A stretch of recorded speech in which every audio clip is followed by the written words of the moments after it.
अस्सलामु अलैकुम वरहमतुल्लाहि तआला वबरकातुहू।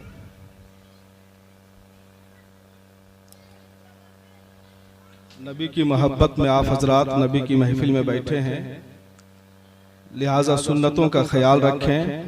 सलाम कोई करे तो जवाब भी उसी अंदाज में दें जिस अंदाज में सलाम किया जाए। अस्सलामु अलैकुम। बेदार रहिए ताकि थोड़ी भी बात सुने तो असरअंदाज हो। नहमदुहु व नुसल्ली व नुसल्लिमु अला हबीबिहिल करीम, अम्मा बाद। फ़अऊज़ु बिल्लाहि मिनश शैतानिर रजीम, बिस्मिल्लाहिर रहमानिर रहीम। इन्ना अव्वला बैतिन वुदिअ लिन्नास लल्लज़ी बबक्कता मुबारकम व हुदल लिल आलमीन। क़ाला नबी सल्लल्लाहु तआला अलैहि वसल्लम, मन ज़ारा क़ब्री बअदा मौती फ़कअन्नमा ज़ारनी फ़ी हयाती। सदक़ल्लाहुल अज़ीम व सदक़ा रसूलुहुन नबियुल अमीनुल मतीनुल करीम व नहनु अला ज़ालिका लमिनश शाहिदीन व शाकिरीन वल्हम्दुलिल्लाहि रब्बिल आलमीन।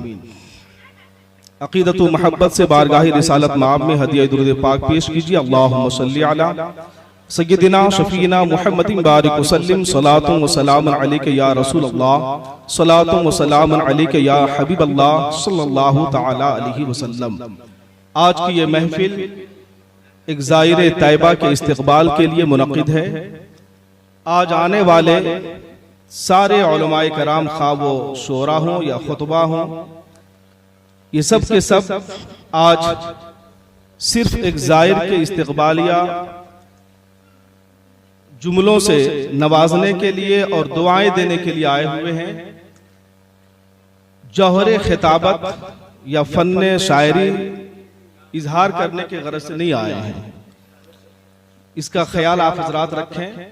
दूसरी बात, बड़ी हैरत होती है जब हम नबी की मोहब्बत में कोई महफिल मुनक़िद करते हैं और नबी की तारीफ न करके हम गुस्ताखाने नबी को मजा चखाने पे लग जाते हैं।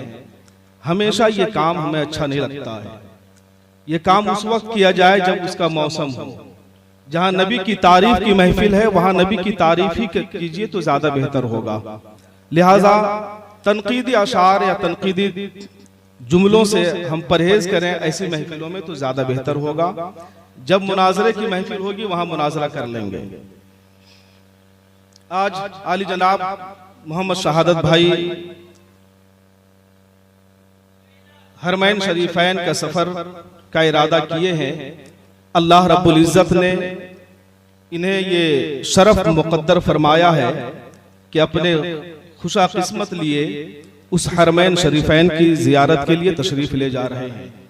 अल्लाह रब्बुल इज्जत इनके सफर को कामयाब फरमाए और हुस्न खूबी के साथ उम्रे के तमाम अरकान को अदा करके अपने घरों तक सेहत व सलामती के साथ पहुंचने की तौफीक रफीक अता फरमाए। मुझे याद आ रहा है, अक्सर व बेशतर हमारे मुखिया जी जब कभी भी ये नात शरीफ पढ़ा करते थे तो एक ही कलाम बार बार पढ़ा करते थे। इस वक्त मुझे वो कलाम याद आ रहा है।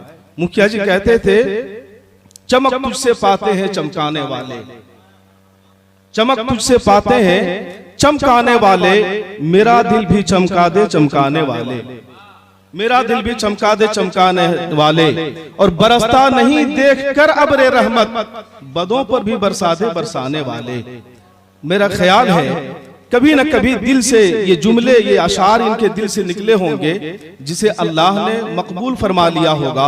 आज उसी की बरकत है कि अल्लाह ताला ने इन पर भी वो रहमत की बरसात अता फरमा दी है, और उसी की बरकत है कि आज ये उस मुकद्दस सरजमीन पर जा रहे हैं जिस मुकद्दस सरजमीन पर जाते हुए हर आशिक़े रसूल का ख्याल ये होता है, दागे फुरक़ते तैबा क़ल्बे मुज़महिल जाता, दागे फुरक़ते तैबा क़ल्बे मुज़महिल जाता, काश गुंबदे खज़रा देखने को मिल जाता, काश गुंबदे खज़रा देखने को मिल जाता, और मेरा दम निकल जाता उनके आस्ताने पर, मेरा दम निकल जाता उनके आस्ताने पर।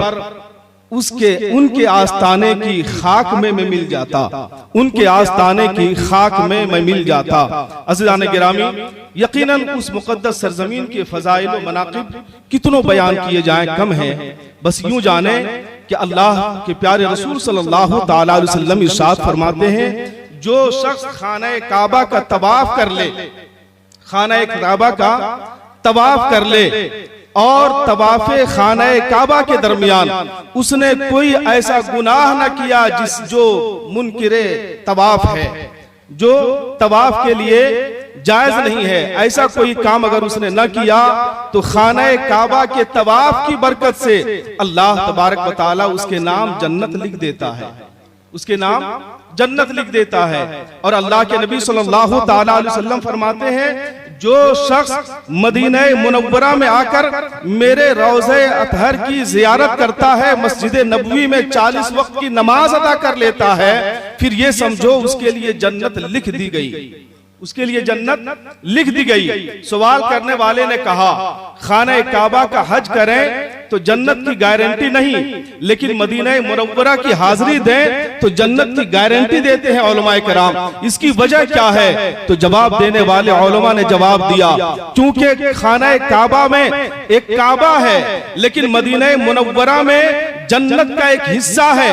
अल्लाह के नबी सल्लल्लाहु तआला अलैहि वसल्लम ने इरशाद फरमाया, मा बैना रौज़ती व बैती रौज़तुम मिन रियाज़िल जन्ना, मेरे घर और मेरे रोज़े के दरमियान की जो जगह है वो जन्नत के बागों में से एक बाग है, जन्नत के बागों में से एक बाग है। लिहाजा जो शख्स मदीना आ गया गोया वो जन्नत में चला गया, वो गोया वो जन्नत में चला गया। लेकिन मैं एक बात कह करके गुजरना चाहता हूँ, जनाबे मोहतरम शहादत भैया, आप जा रहे हैं, जिस कलाम को आप बार बार पढ़ा करते थे उसी कलाम में एक शेर ऐसा भी था, एक शेर ऐसा भी था, हरम की जमीन और कदम रख के चलना, हरम की जमीन और कदम रख के चलना, अरे सर का मौका है ओ जाने वाले, अरे सर का मौका है ओ जाने वाले।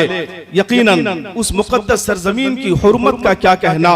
शायर ने तो यूं कहा है, अदब गाहिस्त ज़ेरे आसमां अज अर्श नाजुक तर, नफस गुम करता मी आयत जुनेदो बायजीद जा। ये वो जगह है जहां पे जुनेदो बायजीद जैसे औलियाए कराम भी आए हैं तो डर के मारे अपनी सांस को भी बंद कर लेते हैं, हल्की हल्की सांसें लेते हैं कि कहीं ऐसा ना हो कि जोर से सांस ले तो नबी की बारगाह की गुस्ताखी हो जाए। हजरत राबिया बसरिया रदियल्लाहु ताला अन्हा जब मदीना मुनव्वरा में हाजिरी देती हैं, अल्लाहु समद, कसम खुदा की मैंने किताब में पढ़ा जिस्म के रोंगटे खड़े हो गए।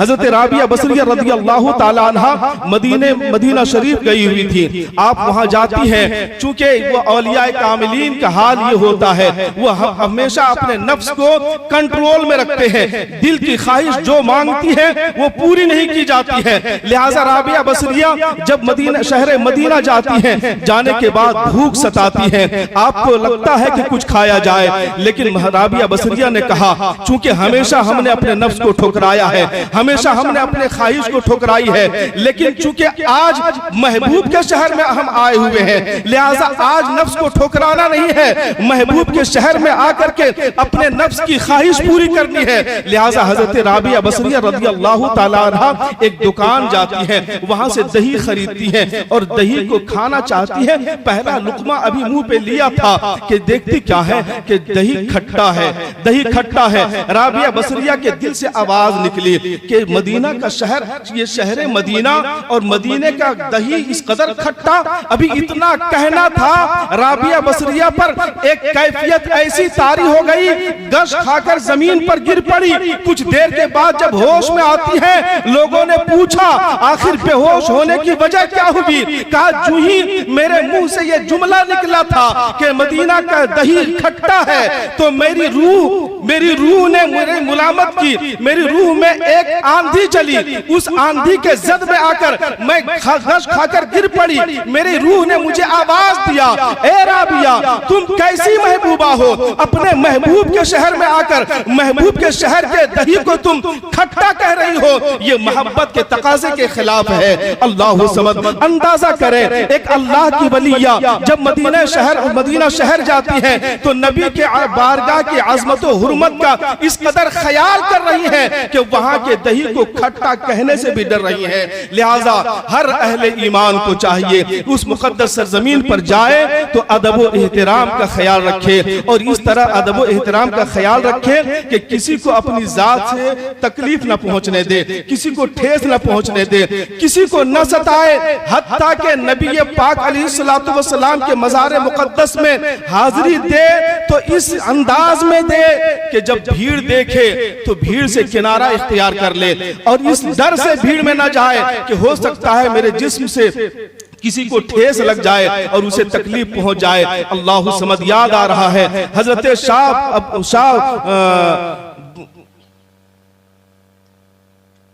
एक अल्लाह के बहुत बड़े वली हैं जिनका मज़ार है पानीपत में, बू अली शाह कलंदर रहमतुल्लाह अलैह। बू अली शाह कलंदर रहमतुल्लाह अलैह का धोबी हज करने के लिए जाने लगता है। अपने पीरो मुर्शिद से आपने पूछा, सरकार मैं हज करने के लिए जा रहा हूँ। हजरत बू अली शाह कलंदर ने कहा, जा रहे हो तो जाओ, लेकिन याद रखना मदीने में जब हाजिरी देना, रोज़े रसूल में जब हाजिरी देना, अदब को मलहूज़े नजर रखना, किसी को तकलीफ न पहुंचने देना, हत्ता के वहां का कुत्ता भी नजर आए उसे भी तकलीफ ना देना।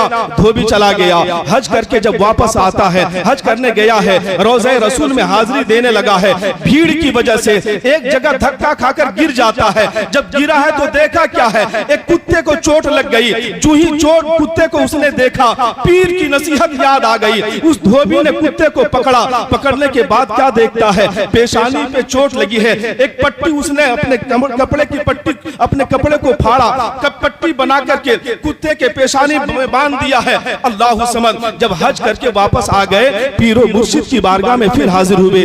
धोबी ने कहा, हुजूर हज कर लिया। पीर ने कहा, हज कर लिए? कहा कर लिया। कहा अदब का लिहाज रखे थे? कहा हुजूर अदब का लिहाज हमने रखा था, लेकिन क्या कहें भीड़ की वजह से एक जगह गश खाकर हम गिर गए, एक कुत्ते को चोट लग गई। फिर पीर ने पूछा, फिर क्या किए? कहा मैंने पट्टी अपने कपड़े को फाड़ा, उस कुत्ते के पेशानी में बांध दिया। इतना कहना था। अभी बू अली शाह कलंदर रहमतुल्लाह अलैह अपने चेहरे को छुपाए हुए थे। जो ही मुरीद ने यह कहा कि मैंने कुत्ते के सर पर पट्टी बांध दिया, हजरत बू अली शाह कलंदर अपने सर को घुमाते हैं, चेहरे से पर्दा हटाते हैं तो देखते क्या है, जो पट्टी उस धोबी ने कुत्ते के सर पर बांधा था वो पट्टी बू अली शाह कलंदर के पेशानी पे नजर आ रही है। इतना देख करके वही फौरन मुरीद गिर जाता है, कदमों से लिपट जाता है, अर्ज करता है हुजूर ये मैं क्या देख रहा हूँ, जो कपड़ा हमने कुत्ते के सर पे बांधा था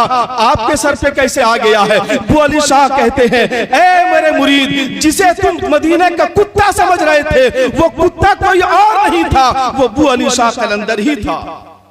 बू अली शाह कलंदर ही था। दामन को थाम लिया, हुजूर लेकिन वजह क्या है, आपने वहां जाकर के भेष क्यों बदल लिया, आपने कुत्ते की शक्ल क्यों इख्तियार कर ली?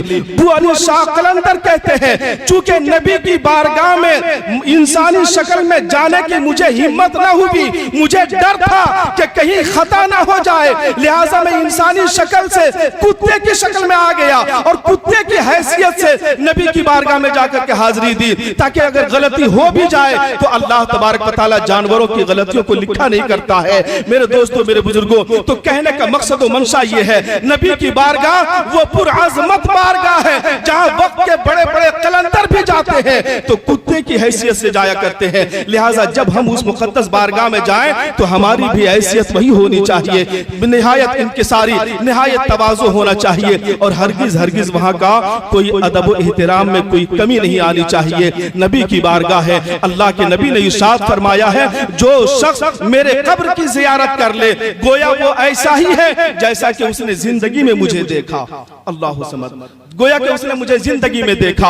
अल्लाह तबारक व तआला की बारगाह में दुआ करते हैं, परवरदिगार आलम हम सबों को उस मुकद्दस सरजमीन में हाजिरी देने की तौफीक रफीक अता फरमाए। चलते चलते एक बात सिर्फ मैं कहकर गुजरना चाहता हूँ।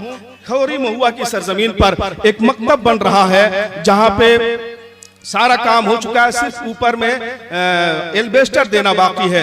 इनके बजट में रकम नहीं है। मैं तमामी हजरात से गुजारिश करता हूं, अगर आप सदका और खैरात के तौर पर कुछ रकम निकालना चाहते हैं तो बराए मेहरबानी एक एक एल्बेस्टर की रकम यानी 500-500 रुपए करके आप अगर देना चाहें तो दे दें। चूंकि मैं उसके लिए अलग से वक्त नहीं निकाल सकता, चूंकि उलमा बहुत ज्यादा है, वक्त कम है। मैं आपसे गुजारिश करता हूं, मकतब है, जब तक मदरसे बच्चे वहां पढ़ेंगे तब तक आपके नाम इसाले सवाब होता रहेगा। इससे बेहतर सदक़े की और कोई जगह नहीं है। लिहाजा आप हजरात 500-500 रुपए अगर दे सकते हैं तो उस मकतब के लिए आप दे दें। अल्लाह तबारक व तआला आपको ढेर सारी बरकतें अता फरमाए।